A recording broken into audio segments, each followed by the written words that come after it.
My name is Father Hirsch. I'm Vocation Director for the Diocese of La Crosse. I would like to share an image with you today of something that has impacted my life greatly, and I've seen it impact others as well.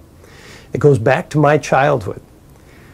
We had a big red barn, and it was something that we enjoyed playing in during the day, but at night it had a whole different feel to it. I was terrified to go into the barn at night. I would never go into the barn at night. But if I had to, I'd say, "Dad, can you come with me?"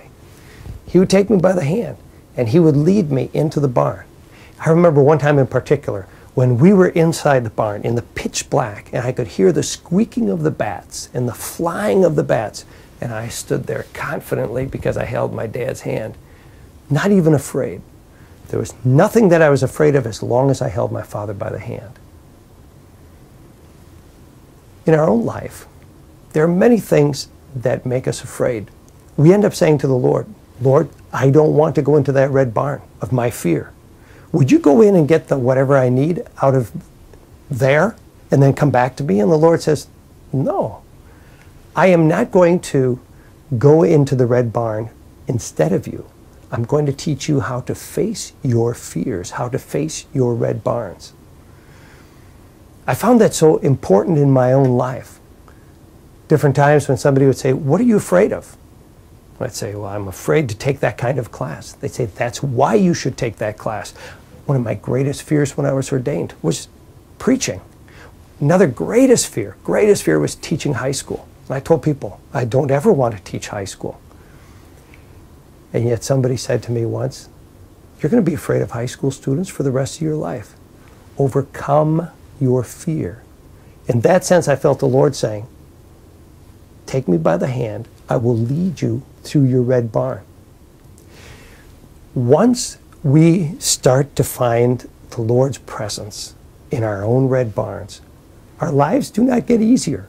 Our lives, in some sense, become harder, because what happens then is, as we come to find a peacefulness about God's presence in our life, then He says, "Now that you've found me in your red barn, see that person over there?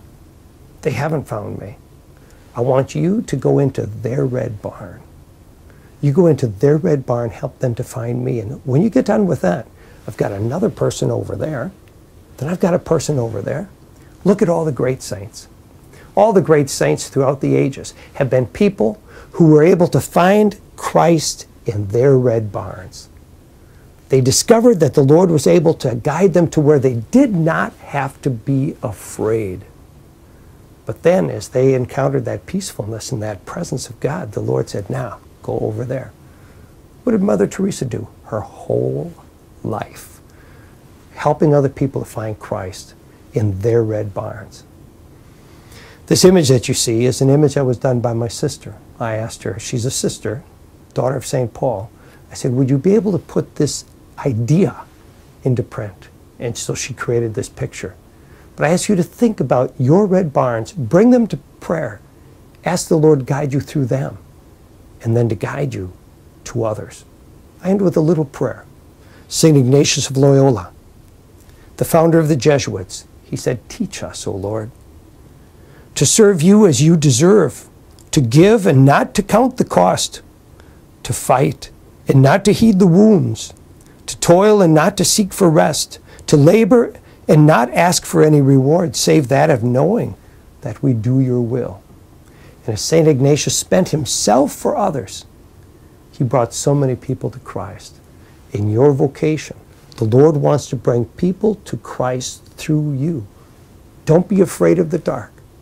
And don't be afraid to take the Lord by the hand. Don't be afraid of your red barns.